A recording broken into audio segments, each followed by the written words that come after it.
Okay, let's roll. Folks online, can you hear me?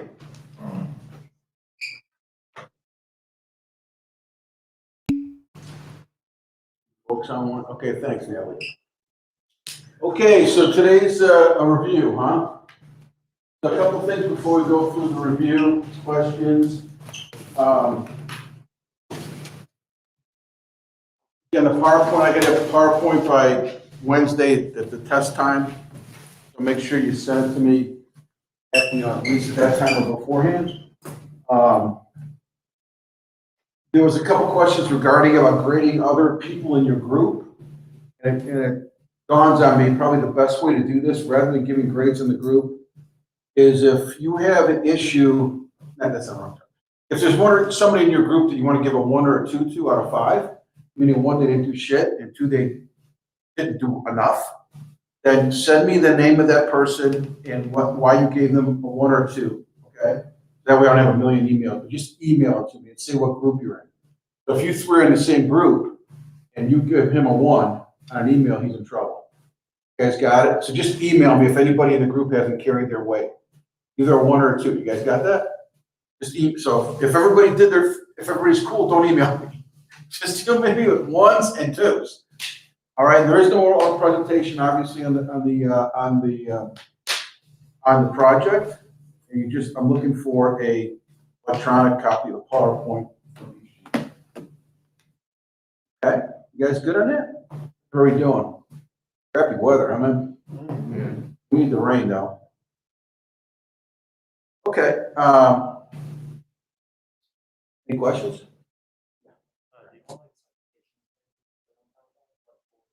What?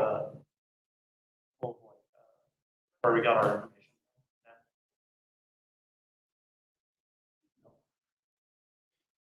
Now you gotta pretend it's like a presentation to the actual, you make a presentation in business, like they don't. It's one thing to do an academic paper, but if you're making a presentation in business, nobody says where the information comes from. Academic. Good question though, but don't worry about it. What else? Questions? And the PowerPoint? Question on the PowerPoint? Go ahead, buddy. Okay, any questions on the project? Okay, so let's roll on questions. Go ahead, buddy. Have to do leasing. Leasing to buy? Okay, so what's your question? Like understood what you were talking about. Leasing, like a car. But I think you brought up leasing to buy. How, like, Okay, who wants to explain that? Adam, remember leasing to buy? Can you explain that? Brian, you remember that? You give the option to buy.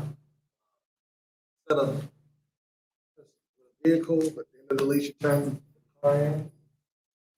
Lease to buy option allows you to have those payments applied to the car's worth.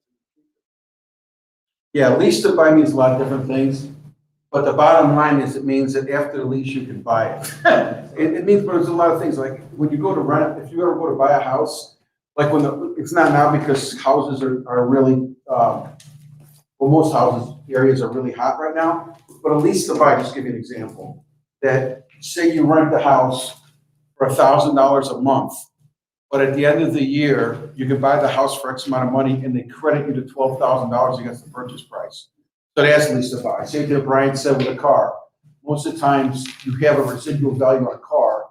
That's the place you can buy it.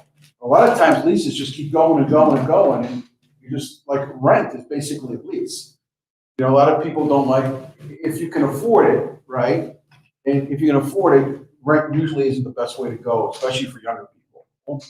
Old people, you can argue about that, but younger people usually, if you can, just look at rent as a lease. Lease is the same basically. But if you have an option to buy, which a lot of leases don't, a lot of leases you might lease something, and at the end of the period, you got to give it back. Furniture, a lot of stuff you got to give it back. But lease to buy is you got the option to buy it. That's pretty simple, though. You got that? Yeah. What else you got, buddy? Okay. What are questions? Question? The FOB again, just to make sure. FOB Atlanta. That means, FOB, he said Atlanta to Chicago, so Chicago pays? Or is it that, he says FOB Atlanta to Chicago? Okay, so Rashad's question's got to do with FOB, which is, it is very confusing, I think. Okay. So FOB, so I'm a manufacturer in Atlanta. And I sell something to somebody in Chicago. And it's FOB Atlanta. Who pays the shipping? Chicago. You got that, Rashad? So FOB is where the ship point is. And if it's not where the customer is, and the customer's paying for it. So FOB, did you get the example? It is complicated. It is complicated. You guys got that? Because I think it's a little complicated. You got that, right? Just the opposite. The opposite, that's right. Yeah, that's a good way of looking at it too. Jake said, look at it as the opposite of whatever city you mentioned. Because that probably won't be a test question, but it's a little tricky. You got the, Rashad, you got the whole shipping thing. We talked about zones and all that. Remember that chart we put up where there was all kinds of different shipping options? Yeah. Did you understand most of that stuff? Yeah, I vaguely, I'm sure it's in my notes somewhere. Okay. One thing I just thought about was they say you don't transfer ownership until the product gets to. What's the word, Rashad? What's the word you guys is looking for? When you own something, what do you have? Title. Oh, title. As long as that person holds title, if something goes wrong with the product, they're responsible, right? So title is exactly, that's the right word. Is that what you're looking for, Rashad? Yeah, Okay. So as long as the title isn't transferred, customer doesn't assume responsibility. Customer is in a business. That's correct. Yeah, it doesn't get responsibility. That's correct. That's why that FOB shipping thing is kind of important, right? Because if the person buying the product pays for shipping to their port, then if something goes wrong, they're in trouble, right? So a lot of times that FOB thing is important in case something goes wrong with the product. Especially, you know what, Rashad, like, it's like at Publix, like produce and stuff that's perishable, that's all really important because if a storm hits and they're delayed by a day or two with the truck, well, who's paying for that if the shit's all spoiled? You know what I mean? Okay. Yeah. What else, you guys? Don't worry, online people, I will get to you in a second here. Unless we don't have any questions, we get to you. Okay. I have it written down. Okay, what's a 501c3? Remember what that was? Nonprofit. Very good. Nonprofit. Tyler, was that you? Yeah, nonprofit. So that's just the IRS tax designation for a nonprofit, is 501c3.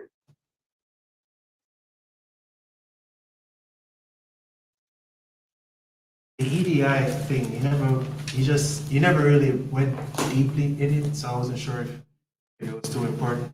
Great question. So at Publix, first of all, what's EDI stand for, buddy? It says electronic data interchange, right? Okay.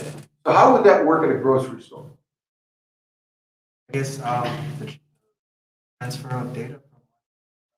All right, it has to do with data for sure. I do with data. So where would that happen? Like in any store? Let's just say any store. Where would EDI happen? You think? Well, the way I'm thinking is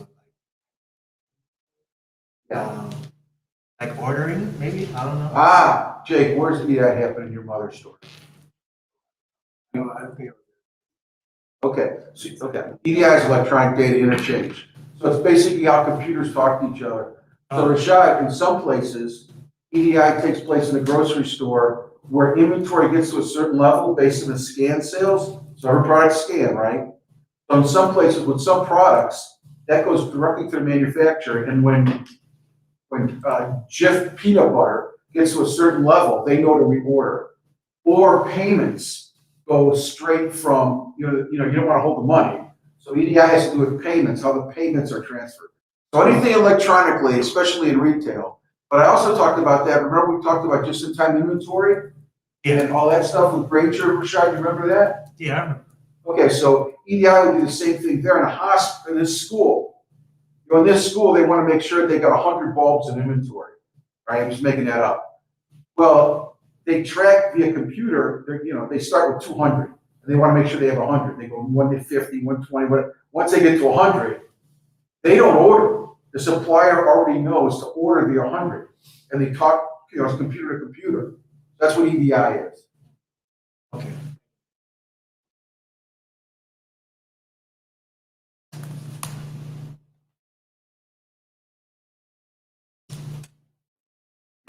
So when we were talking about,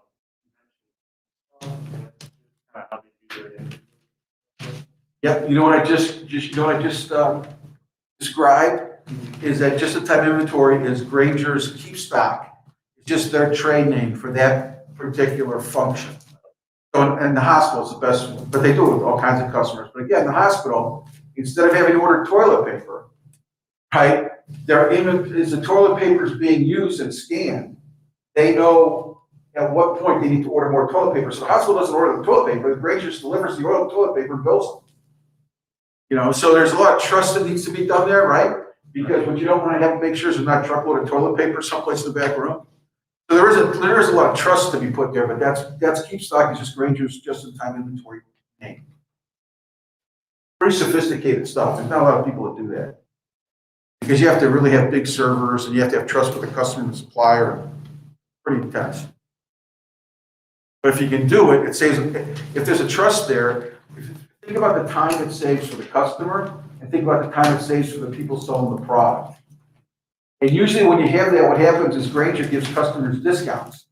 So if you go on their just-in-time service, keep stock, they may get a 5 or 4% rebate at the end of the year. If they spend $10 million with them, they'll send 400 grand back because they did keep stock.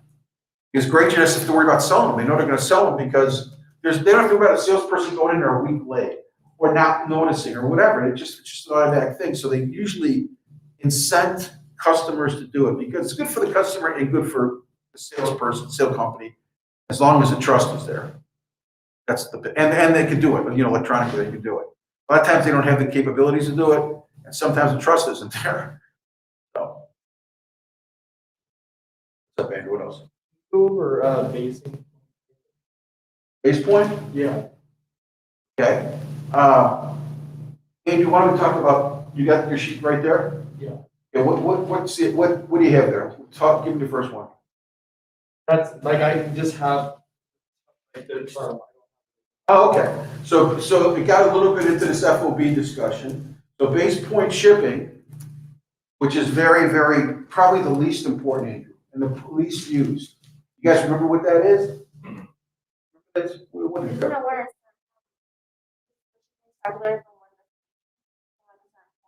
Yeah, but the destination's random. So it could be like we're in Atlanta and they say, okay, we're gonna pick Chicago, it's in the middle of the country, and we're gonna price our shipping from Chicago to the middle just to even everything out. So most companies don't do that. A base point is you just pick a point somewhere in the country and you figure out the shipping cost from that point. That won't be a test question. Yeah. I have a question about the project. I just thought about it. Do you want us to email it to you or submit it on? Email would be better. You do T2, whatever you feel comfortable with, that's fine. Oh, there's not? Yeah, probably email would be better. And my email's on the syllabus, you guys should have that.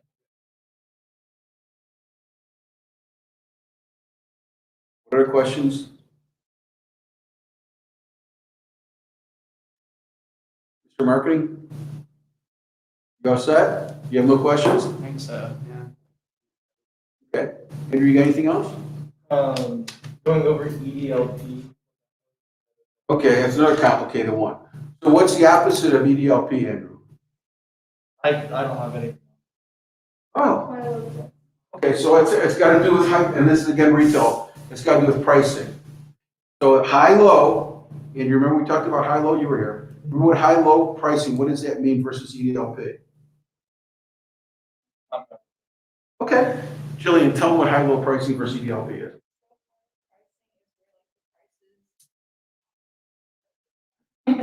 They fluctuate like, they can be higher, they can be lower, like, they just fluctuate like as they want. Everyday low pricing, they kind of just have that low price. They don't get to change it. So that's their strategy. And what retailer do we talk about that was EDLP? Walmart, Mhm. or, Oh, no, Aldi? Aldi. Aldi, who else? Costco, very good. Costco's probably the best, and Aldi too. Those are both really good. Yeah, Walmart, I said, is a little bit of both.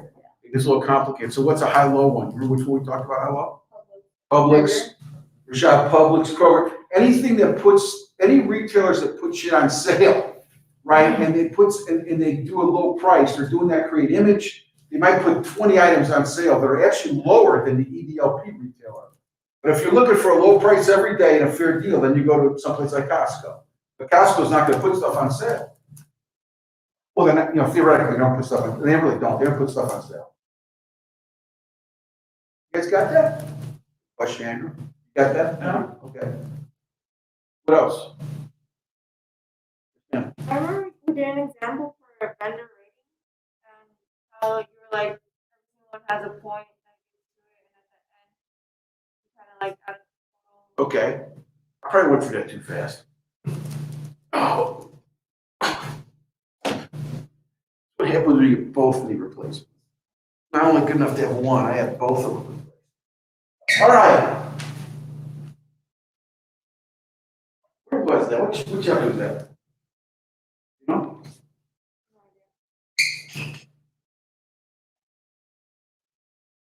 It was when we were talking about.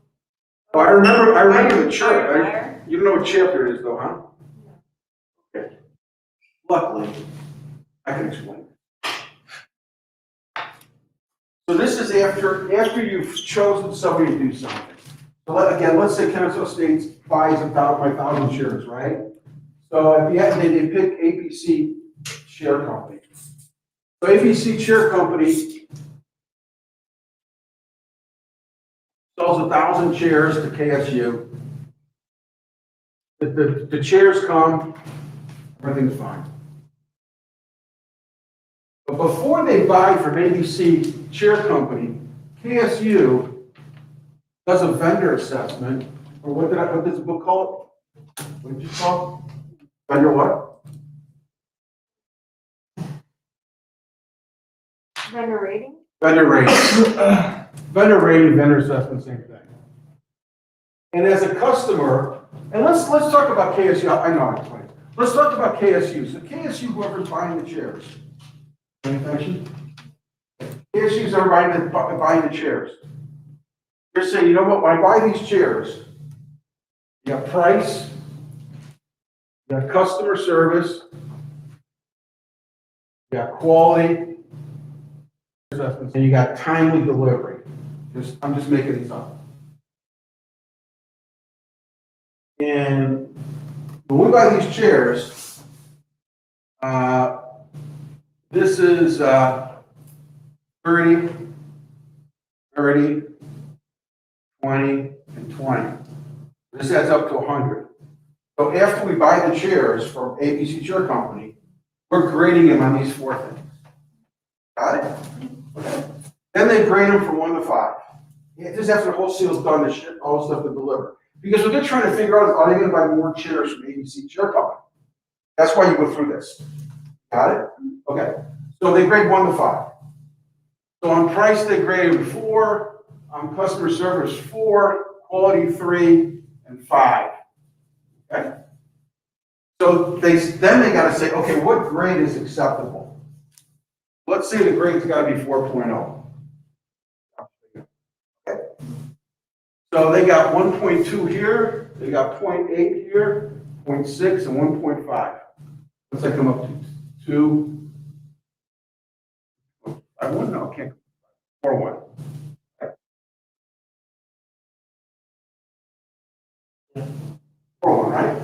Okay, so in this case, after they buy the chairs, and they've gone all the chairs coming through, would they buy again from ABC Company? That's what a vendor assessment is, or vendor rating, I guess they call it. Does that help? Yes. You ever heard the term weighted average? You guys ever talk about that in school? The accounting system, basically that's what that is. So, and a lot of, you use this weighted average for like margin mixing, we talked about that with pricing. There's a lot of times you use this weighted thing, when you're trying to measure, in this case, 4 different variables, you gotta give the variables weight, right? It doesn't, in this case, if their quality was fantastic, but everything else sucked, they wouldn't buy the shares again. So you gotta get a goal. You gotta do this before the process. You gotta say, okay, if it's a 4, say it was a 4.5. If they would have said, hey, they gotta go to 4.5, then they won't buy from them again.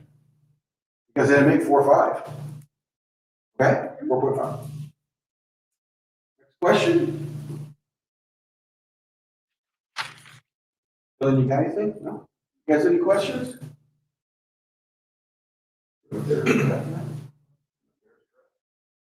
Oh, the draft? What if they reduce the price?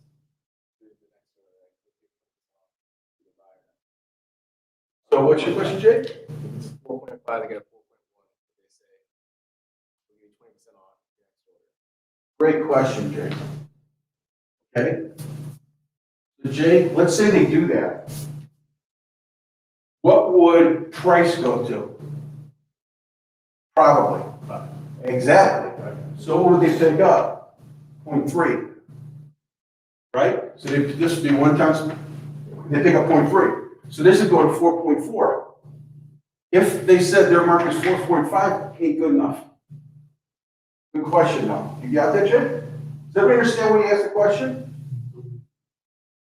Malik, you got that? I've never talked about that. I don't remember that. Okay, what else? What else? Yes, sir. We were talking about the, Huh? Okay. So single source, what manufacturers try to do when they sell something single source is they're trying to find a differentiating factor for their product that nobody else has. And what they do is they work with the person who's doing the RFQ to say they've got to have it. A perfect example, is Meltwater products, perfect example.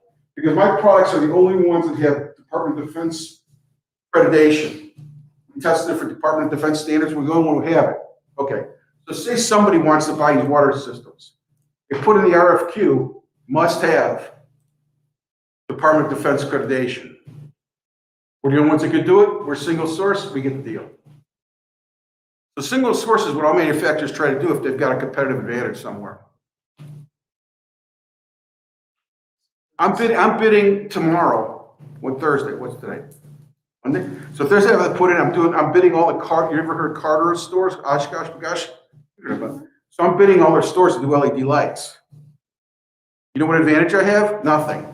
I don't, I'm bidding, it's a price thing. But if I would have, I don't know, say it had to be a special, say I had worked with Carter's and they wanted a special light and only I sold it. I'm the only one who got it. They put that in the RFQ, I win.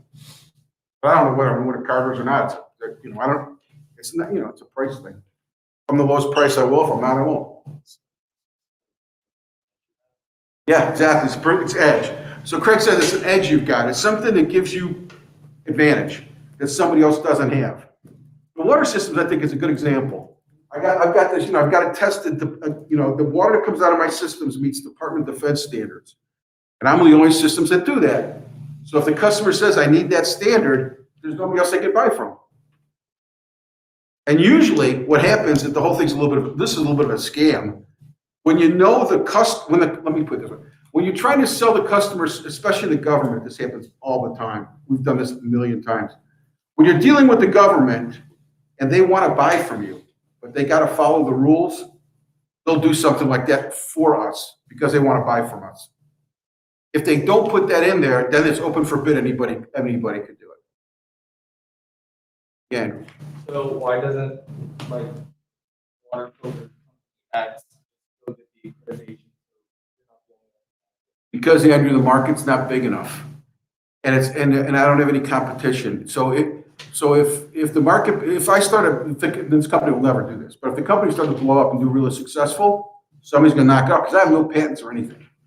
So they'd go get. You're exactly right. They'd go get the accreditation, and then they would be my competitor, and there goes a single source. You know, I gotta come up with something. Actually, there's 2 or 3 things we have that other people don't have. But you're right, you know, but the market will never, it's just too small a market. Yes, ma'am. What was the, What's your name?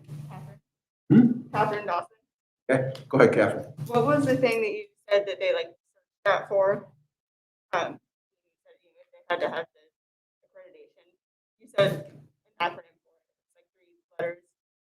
Yeah, I'm sorry. So it's DOD. So DOD is Department of Defense. Is that what you're asking? No, I was sorry, you said that's where they would like search for that accreditation. That's where they would put their search for the company that they want, and like specifications. RFQ? Yeah, Oh, RFQs things. Is a request for quotes.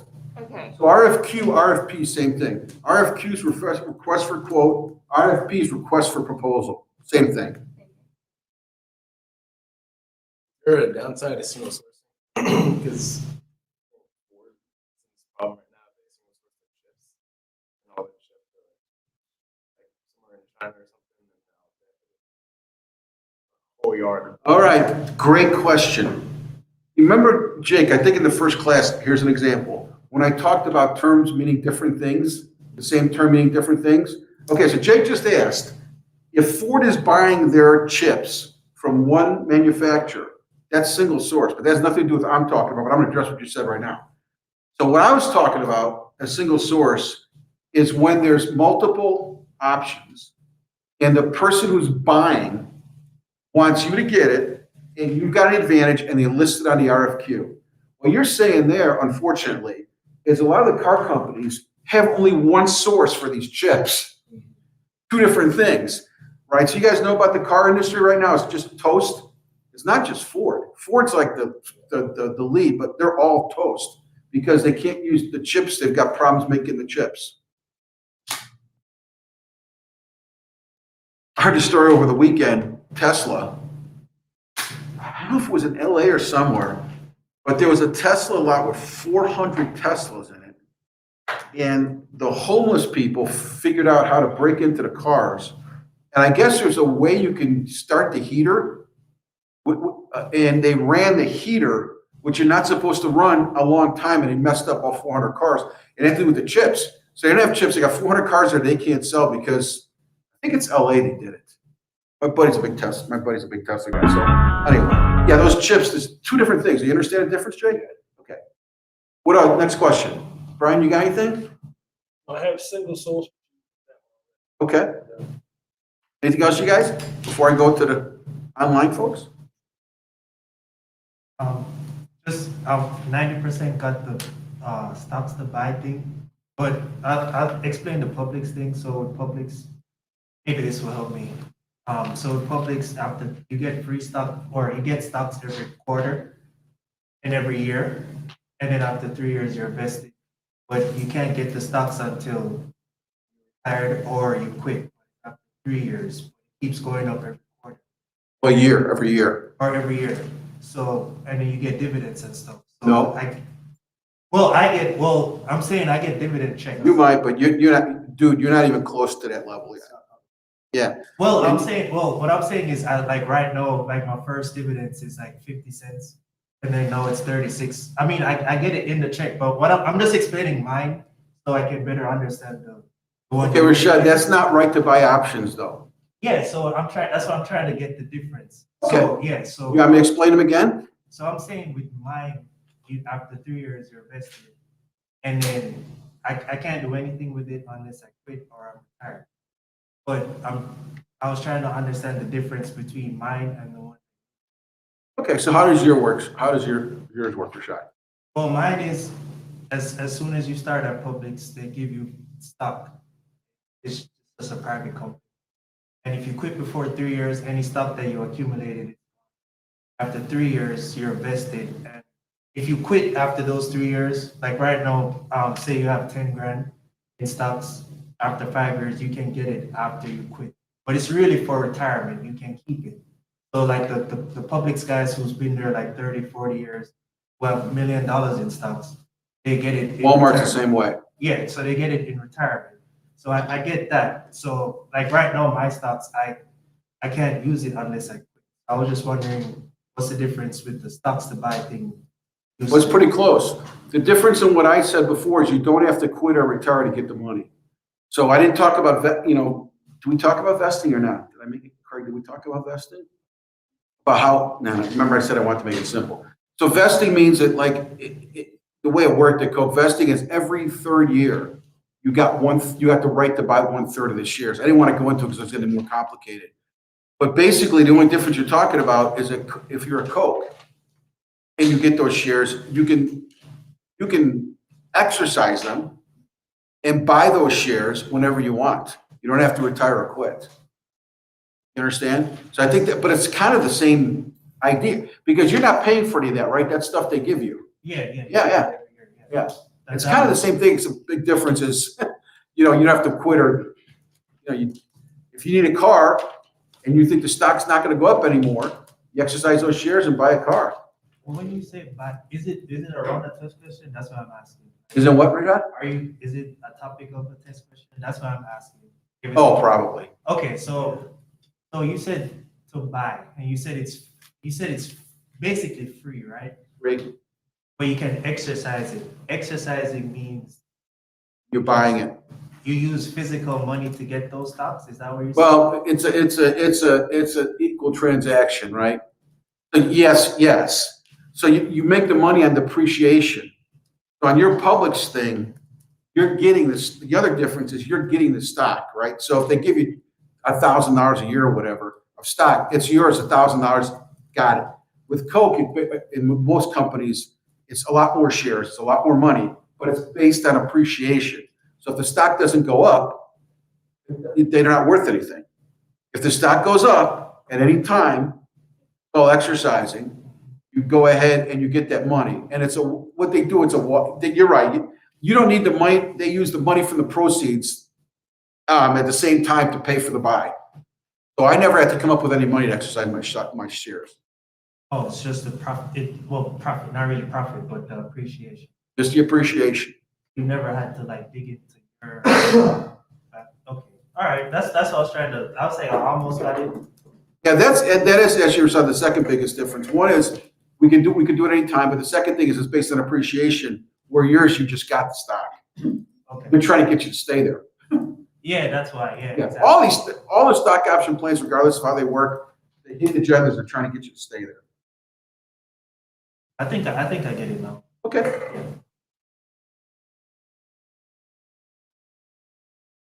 Quiet. Nothing. Okay. Turnover. So you use like bread as an example on grocery store shelves. The turnover is if you have like 5 loaves of bread every time all 5 are gone and that's turnover, right? Another complicated one. Let me try to explain this. You brought up bread. Let's talk about bread. So we're talking about the bread section. Just to make this easy, we've got bread A, bread B, bread C, and bread D. 4 different types of bread. Okay. In that bread section, if you add up the inventory for bread A, making this up, $100 worth of bread. Brand B is $150 worth of bread. Brand C is $200, and brand D is $50. Okay, so brand D's got a little piece of bread section, and if the bread in that section, all that bread sold one time, will represent $50 in sales. Got it? Okay. So this adds up to $250, $400, $500. So if that whole bread section sells one time, it's $500. Okay. If they sell $5,000 of bread in a year, what's the turnover? Exactly. Now, it doesn't have to be. It can be any mix of these. Just because that's what it is now, 2 months from now, these numbers may all be different. It doesn't matter. But at that particular time, these are the numbers that are in. Somehow they get to 5,000, that means it turned over 10 times. Okay, so it's from like all the different. That's right. If that whole section, Okay. if the whole TV section of Best Buy, all the TVs, sold one time, how many dollars is it? Then at the end of the year, if they've sold 10 times that amount of money, the the TV section turned 10 times. Regardless of where the sales came from. Got it? So what do you want? You want a high turnover or a low turnover? Right? What does that not talk about though? What is that turnover based on? What kind of money? Sales. Yeah. What would be a better thing to measure? What's that? Profit. Right? But you know what? Hardly anybody does that. That I know of. The better thing would be to say, is right now I put the sales, but let's say it's profit. Really, you should measure profit. Because what happens, remember we talked about category managers? You remember that? Remember that? Okay, so what's a category manager? Okay. Category. What's a category here? Snacks. Bread, very good. Okay. So, peanut butter. Butter. Is that a category? Yes.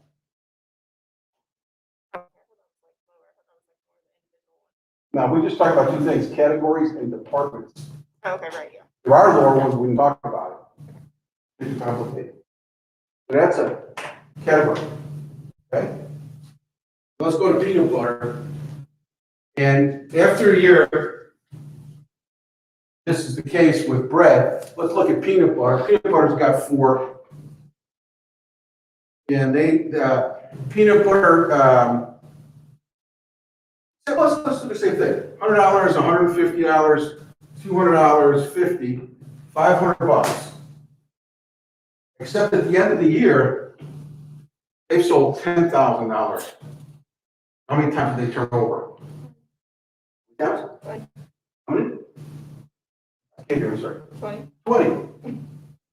So what does this dude do? The people who are responsible for peanut butter, what does he do? Huh? Yeah, you know what else he does? He goes to their boss and asks them for more what? Space. Exactly right. That's exactly how it works. And that's how they dictate what, when you go in any store, the reason they've got that particular space is the retailer is trying to maximize the profit out of that space. So in this case, the peanut butter guy's gonna say, give me more space. He probably deserves it. Because it's good to have a higher turnover, but what sometimes happens if you have too high a turnover. What's the term? If you run out of something. Out of stock. Yeah. Yes, you don't want ever out of stocks. So it could be these guys are turning over so fast, but they're running out of product. And there's empty holes in the shelf, very bad. Very bad. And with the pandemic, like, I think we might have talked about this, but in the pandemic, like Home Depot, so a good number, a retailer usually wants to be like 1.5% out of stock. That's about it. During the pandemic, some Home Depots were at 16%, which means 16% of the store was not available. That's like catastrophic. That's what the pandemic just messed so many things up. And still is to a degree. Obviously, things are getting better from a business standpoint. But like the chips, like Jake brought up before, a lot of other things from China, there's still 400 ships in LA that can't get to the port. So, good question, though. Did that help you? Yeah. All right. Questions? Marky, no questions? Yeah, I actually have a question. Could you explain markup pricing? Okay. Versus what? Margin. Very good. Okay. So what goes on top? Right. Okay. So I buy a product from, I'm a retailer, let's just say I'm a retailer. I buy a product for $6 and I sell it at retail for $10. You got margin, same product, you got markup, margin. What always goes on top, buddy? You know this. What always goes on top? What's the numerator? I'm having trouble. It's okay. What's hard when I just call you out? I mean, you have your notes and stuff. So the top, though, this is relatively easy, though. I can be honest with you. Yeah. Okay. So the top, profit. That's a top number all the time. Okay, with markup, you put the cost, with margin, you put the retail. So that same product, buddy, and I remember when we talked about how you, what's the word, how you represent that fraction is percentage. So in business, all business, they don't say 4/6, or they'll say 4/6 is 66%, 40%. So it's a 40% margin, a 66% markup. Same product, same number. And then different industries will look at they'll gauge their progress. Some industries use margin, some use markup. But just always remember, the numerator is a profit. And then on margin, it's the cost, and this is the retail. Cool? Yeah, thank you. Definite test question. Yeah, that's why I asked. Well, you guys, listen, I hate to be naive or utopian. Don't think about what the test questions are as much as think about the shit you don't understand. You know what? Is there stuff you guys don't understand that I didn't explain good enough that you want to learn more about? If it's a test question, fine, but if it's not, try to think if there's things you don't understand. That I didn't do a good job of that.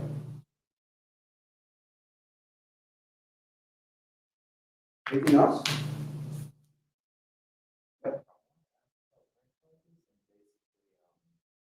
I remember that the lower the cost of buying franchise, usually the more outstanding the person. So like with your plan, that it costs a lot to open your own store, but they want to see these things. Well, that's just coincidence. I didn't think that's where you were going. The cheaper it is to get into it, over time, what do you think happens? Do they have to pay more or less to the franchisor? Exactly.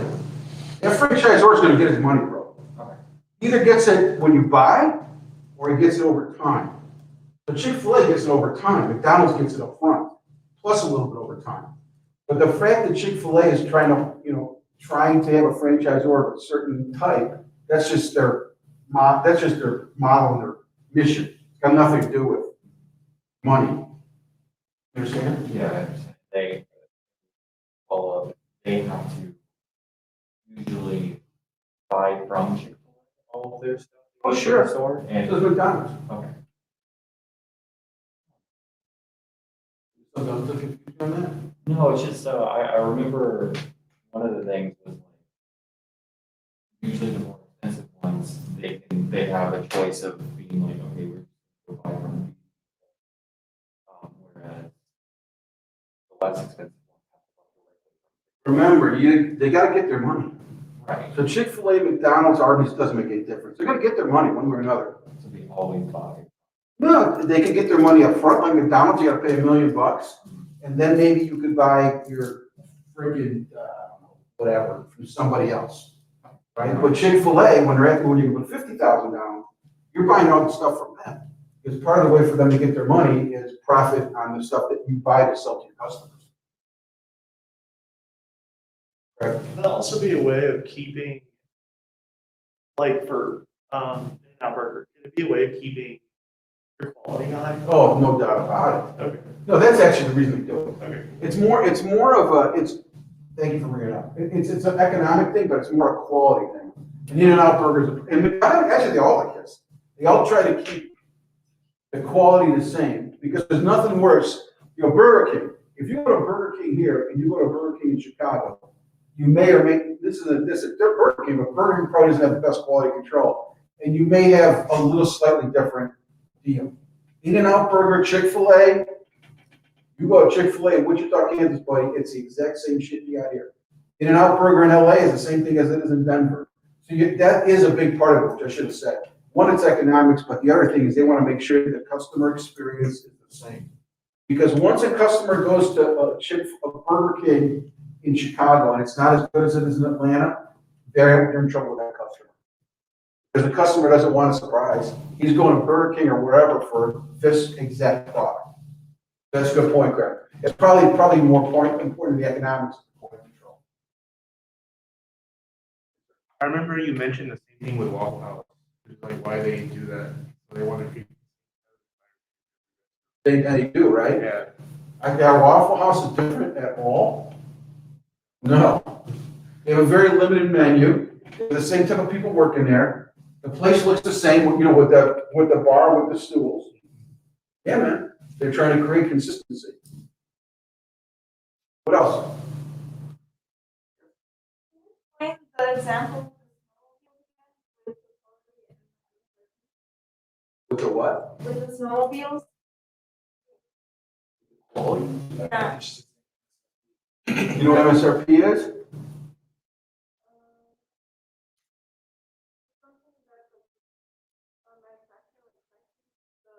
Stand for?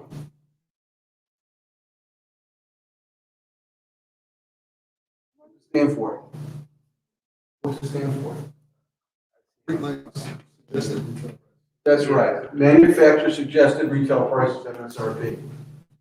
I don't know what your question is, though. If that's your question, are you trying to compare it to something else? No, because I have an example that you and it was like quantity was 1,000, that was like 2,000 cost. Okay. What's your question? I don't really remember the example. Oh, I think you're comparing the gross and net profit. Ah, could have been.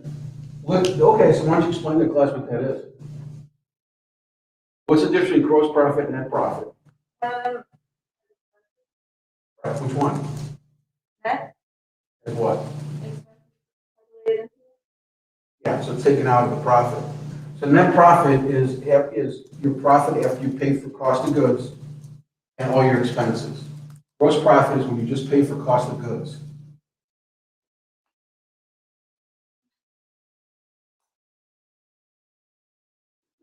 Okay, so bait and switch.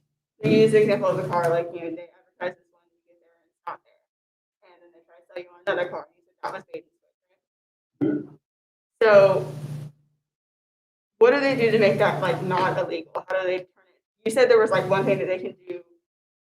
Well, they have alternate, if they sell that car, they have alternate choices. There's a difference between bait and switch and trading up. Remember what trading up was? Okay. So bait and switch is when they advertise a product. They make it sound like they've got like 50 of them, when in reality they got one. They sell it, you come in and they try to get you something, buy something else, that's illegal. They can't do that. Matter of fact, so now they say if they advertise a truck for 20 grand, it's a cool ass truck, it's, you think it's worth 23 grand, they're gonna say one available. That's not, trying to get in there, you don't. Trading up is if you're going to buy a $23,000 truck, a F-150, and the salesman talks you into an F-250. Nothing illegal about that, you just made that choice. It's trading up. Same thing when we talk about desserts at restaurants, but how they all trade through. Instead of spending $24, they want you to spend $30 per person. Okay, but that so what do they do when you come in and they don't have that car Well, they try to get you by something else. there? It's not illegal. Yeah. So it just doesn't matter. They get caught, they get in trouble. So what happens if consumers report that, and the Better Business Bureau gets involved, the Federal Trade Commission, all kinds of people get involved, and they'll fine them or shut them down or whatever. It's illegal. Anything else, you guys? All right, folks online. Any questions online? Elasticity. What is that? Elasticity. Very, okay, good question. So elasticity, you guys, I know some of this class is gonna help me do that. Malik, tell me about elasticity, man.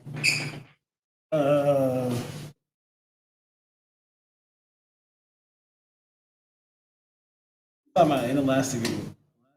That's right, inelastic, inelastic. You remember what the difference is or how you define them? Not really. You don't remember? Tyler, help your man out. What can move? Price, that's right. So the price goes up, up, up. What happens to sales? Or goes up, right. So when it's inelastic, when the price goes up, the volume goes down. Elastic, when the price goes up, people still buy it. What's that question? Oh, and online. Does that help online? Elastic products are, if you raise the price, the sales don't change that much. Inelastic is if you raise the price, a little bit, sales drop like that.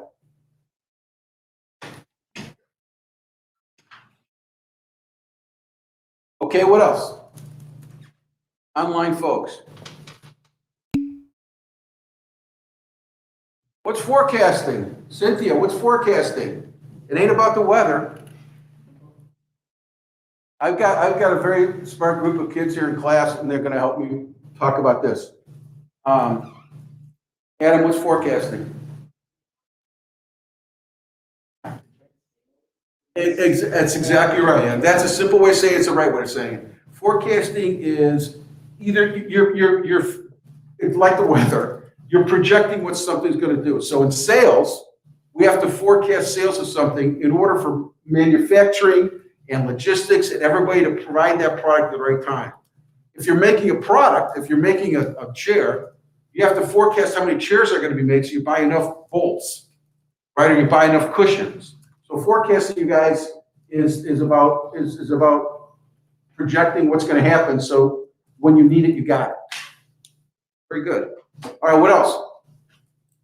Online folks.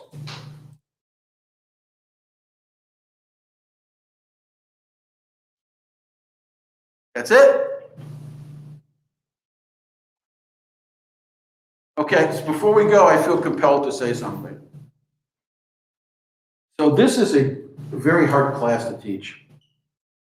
And it's a really hard class to teach during a pandemic. And you know what's worse than teaching this class during a pandemic? Taking it, attending. So listen, there's 15 people online. There's usually about that every class. There's 20 people in here, almost everybody in here. There's a couple people missing, but for the most part, everybody in here is almost every class. You know, I want to, first of all, people online, the people online who are still listening, I want to thank you for being online. It's obviously easier taking a class online than it is coming in, but still, there's probably 12, 13, 14 people that, you know, maybe missed a class. So hopefully you got something out of the class. This is not an easy class to listen to online, and I'm not an online guy to start with, especially for this class. It's brutal. So thank you for participating. And for the people here, I cannot believe how many of you guys came almost every class. So I want to thank you for coming. And I hope you enjoyed it. You know, I would leave you with a couple thoughts that, so, you know, I forget my told you this. So I was, you know, did I tell you guys about my parents and all that shit? I was raised in an 1,100 square foot house. So 3-bedroom. I slept with my brother until I was 26. You know, we didn't have shit. Okay. I went to a pretty good college. I got a master's degree from a pretty good school. But I guess my point is, for you people, especially you guys that come to this class all the time, or for the people online that listen all the time, if whatever success is, because I'm no genius, whatever success is, if I can do it, you guys can do it.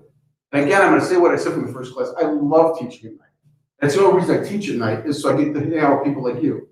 And one of my biggest regrets is I really didn't get to know any of you that well. And I told you my earlier classes, when I had 30 people in class, I mean, I knew about families, their jobs. I get off on stuff like that because I can talk to you, Craig, different than I talk to him. If I know you, but I don't know hardly anybody in this class.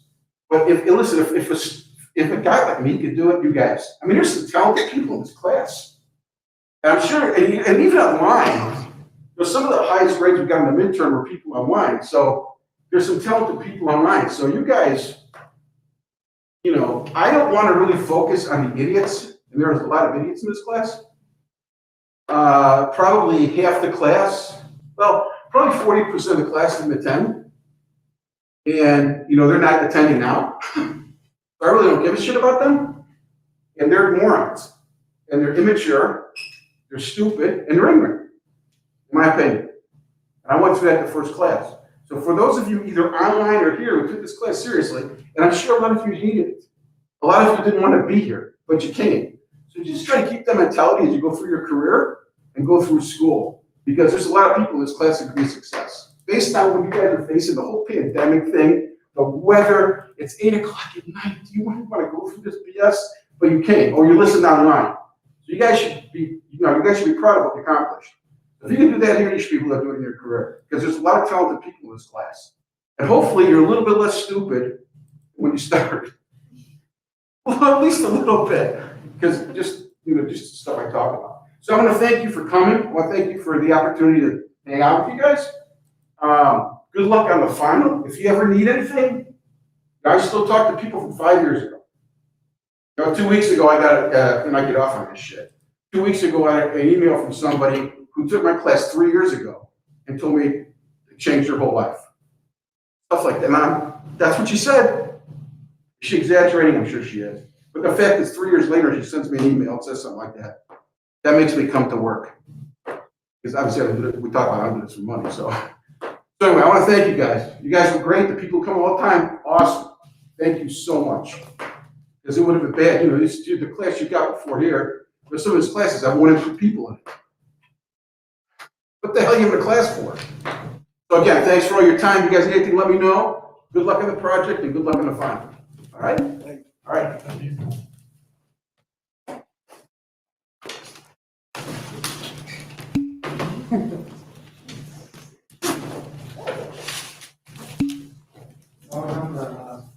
was on the plane. I was